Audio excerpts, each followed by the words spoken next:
¿Sabías que existe un tren de mercancías que une China con Europa? Debido a la rapidez que presenta el transporte aéreo y a la gran capacidad de carga del transporte marítimo, parece que el transporte vía ferrocarril podría no tener sentido, pero nada más lejos de la realidad. Desde que el primer tren de carga entre China y Europa partiese del municipio de Chongqing, al sureste de China, en marzo de 2011, el país asiático ha puesto en marcha el servicio en más de 60 ciudades a nivel nacional, logrando así crear conexiones entre más de 160 ciudades en 22 países. La demanda de envíos a través de este medio de transporte no ha dejado de crecer desde entonces, convirtiéndolo incluso en un recurso salvador en momentos puntuales. Hay que recordar que durante los peores momentos de la pandemia el transporte aéreo estuvo prácticamente parado, y en cuanto al transporte marítimo, lleva meses en los que los precios se han disparado e incluso es complicado encontrar un contenedor disponible. Crisis como la vivida recientemente con el Canal de Suez ha hecho que cada vez más importadores comiencen a valorar la opción del transporte en tren como una alternativa viable. Analicemos ahora algunas de las diferencias existentes entre este medio de transporte y el transporte aéreo y marítimo. Para empezar, su capacidad de carga es muy superior a la que podemos obtener en los aviones. De hecho, en los trenes se cargan directamente contenedores de varios tamaños diferentes.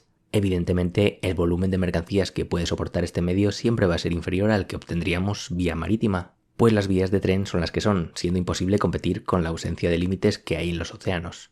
Si nos referimos ahora a los tiempos de envío, el tren se sitúa en un término medio en cuanto a su velocidad.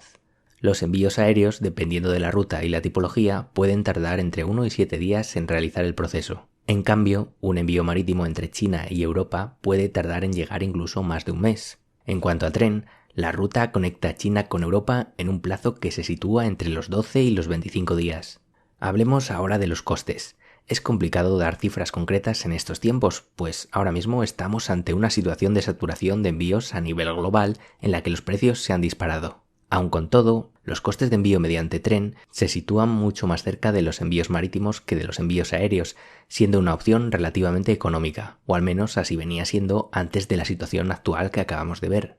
Siendo un medio de transporte minoritario, el valor de las mercancías que se transportaron por este medio a lo largo de 2020 alcanzó el 7% del total, una cifra que, según las previsiones, seguirá aumentando en los próximos años. Este medio de transporte aún tiene que superar muchas barreras para alzarse como una alternativa a tener en cuenta. Uno de los problemas que se está encontrando es que, a pesar de que su demanda en el viaje que inicia en China es muy alta, no es igual en el viaje de vuelta, y esto es algo que preocupa a las compañías que operan dicho servicio, ya que se producen muchas ineficiencias en este sentido.